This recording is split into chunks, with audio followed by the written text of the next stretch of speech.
Kuyeke ukuthi njengoba sabantu nje ziningi izinto ezisihlukanisayo uyileli qembu ngiyi-EFF, ngiyi-IFP, ngiyi-DA. Lezo zinto azithi shu ngoba vele kwayizona ziyi-part of i-system.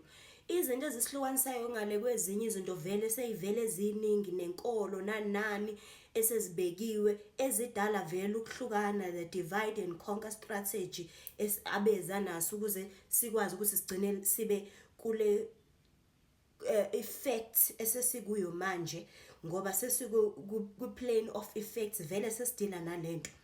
Into ezosihlukanisa ke manje njengoba uzoqala ke manje ubheka izinto ngelinye ihlo, sesohlukaniswa ukuthi manje ngabe uyakholelwa yini kwi-authority noma awukholelwa kwi-authority. Labo bantu banamatemu ke abanikezwa wona ke, kukhona abantu abama-status nabantu abama-anarchist. Njengamanje ngizongena ke ukuthi kulento esihlukanisayo njengoba sihlukene, yebo sikuleli khasi sibaningi siya-engage kuleli khasi, kodwa sisahlukene sihlukaniswe nje yilento yokuthi kusekhona abantu abakholelwayo ekutheni kukhona impela into efanele ukuthi ibe umthetho.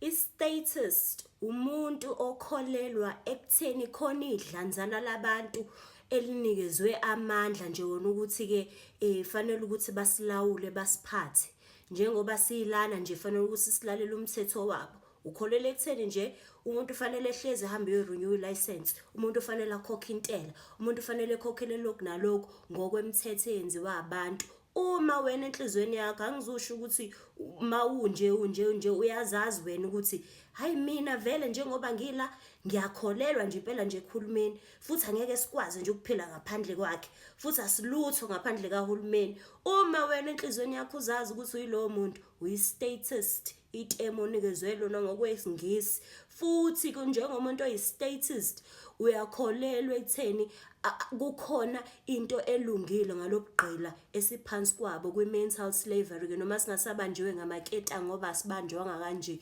sesibanjwe ngamaketa ngengqondo. Uma wena la ukhona uhleli njengamanje wena uthi mina ngiyakholelwa ukuthi khona abantu kufanele besiphathe njengoba sabantu nje ngeke sikwazi ukuyilawula, wena uyi-statist.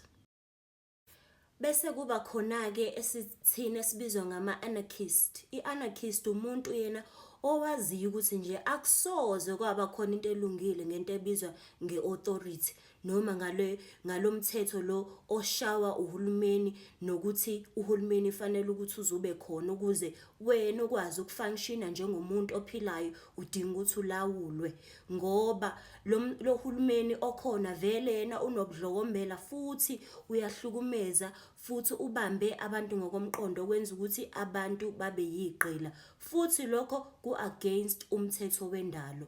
Uma uyi-anarchist ukholelwa ekutheni akekho umuntu okufanele akulawule ngoba wena uyawazi umthetho wendalo futhi ulawulwa yiwona. Ukuba yi-anarchist ke nakhona maningi ama-functions akhona abantu abazama ukuzenzela wona ngokuthi hayi ngifuna leli temu lisuthe mina ngokwalendlela engifuna ngalo. Maningi ama-functions ama-anarchist, kodwa okusalayo ekugcineni uma uyi-anarchist awukholelwa ku-legitimacy to i-authority. Isibonelo nasi, awukholelwa ekutheni fanele ukuthi silawulwe sabantu.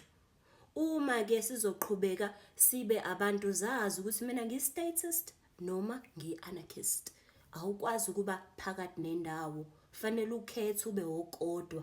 Even abantu abaningi ngingabajaji ngokwenza nje i-observation, baningi abantu abaclaim ukuthi ba-woke kodwa basakholelwa ku-legitimacy to authority.